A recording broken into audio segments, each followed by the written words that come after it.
Hello everyone, welcome back to my channel.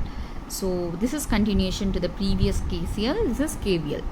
Okay, you have to be knowing both these laws. Okay, when solving any circuit problems. Okay, this is very important. Please watch this video till the end for clear understanding. I'll try to explain it as easy as possible.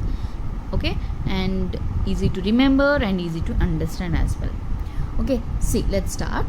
So in any network, the algebraic sum of the voltage drops across the circuit elements of any closed path for loop or mesh is equal to algebraic sum of EMFs in that path.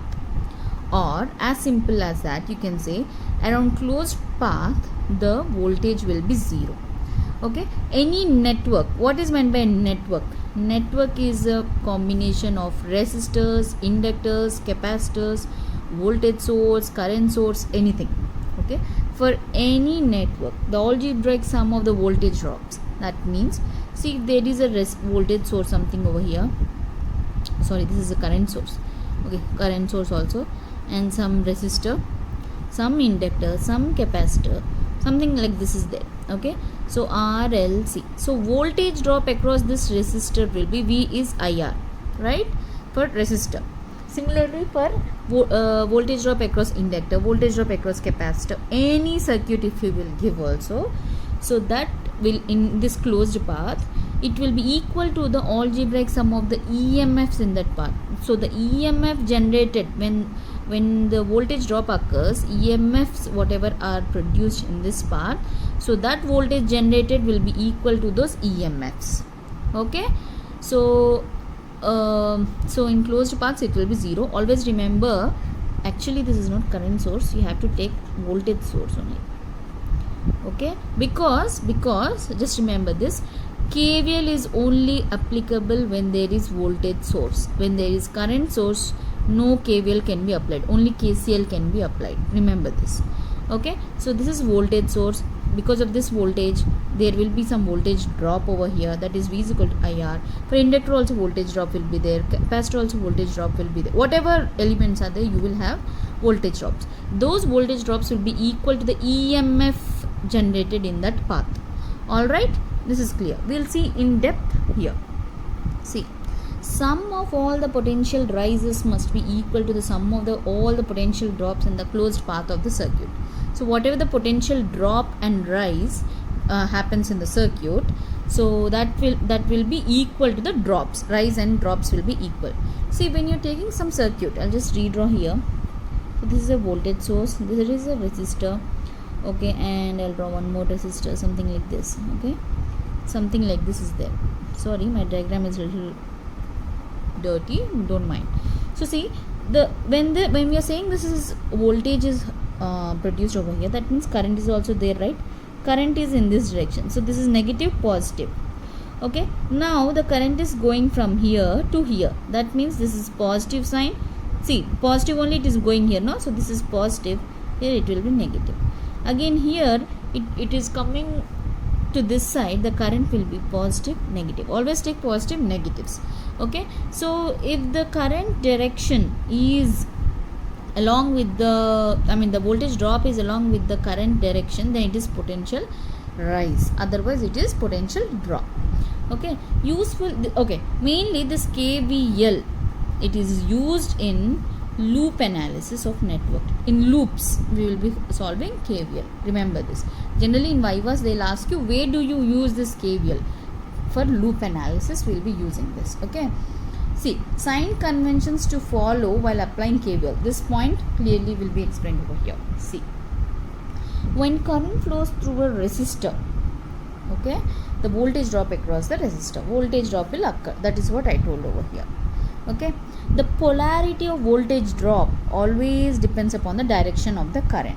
Okay, the current always flows from higher potential to lower potential. Always remember, this is very important point. Current will always flow from higher potential, lower potential.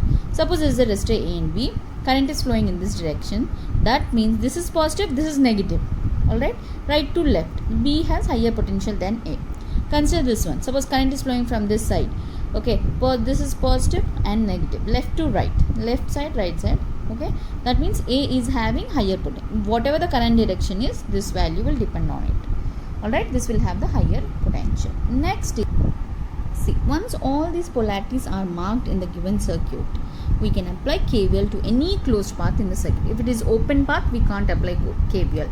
Okay, so in closed path, we can apply KVL after you have marked those plus minus points. Okay, now while tracing a closed path, if we go from negative marked terminal to positive marked terminal, that voltage must be taken as positive. So this is called potential rise. Understood? Suppose if you are taking a resistor like this, negative to positive it is there, you will take the value as, suppose this is 3 ohms. Okay, you will take it as plus 3. Understood? Plus 3i plus 3i2, something like that. You have to take the other side of the potential value. This is nothing but called as potential rise. So if you go from positive marked terminal to negative marked terminal, that means positive to negative, you have to take the last side. Negative is called as the potential drop. That is minus IR you have to take.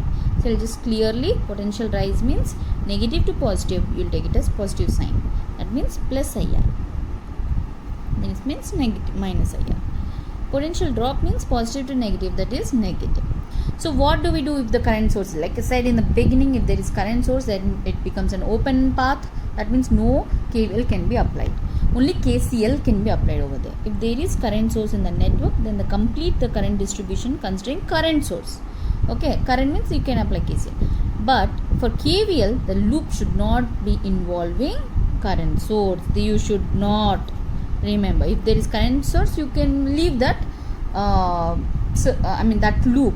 Okay, suppose see, I am taking, suppose this is some current source, some resistor, and some voltage is there, some more resistor is there, and again here some resistor is there.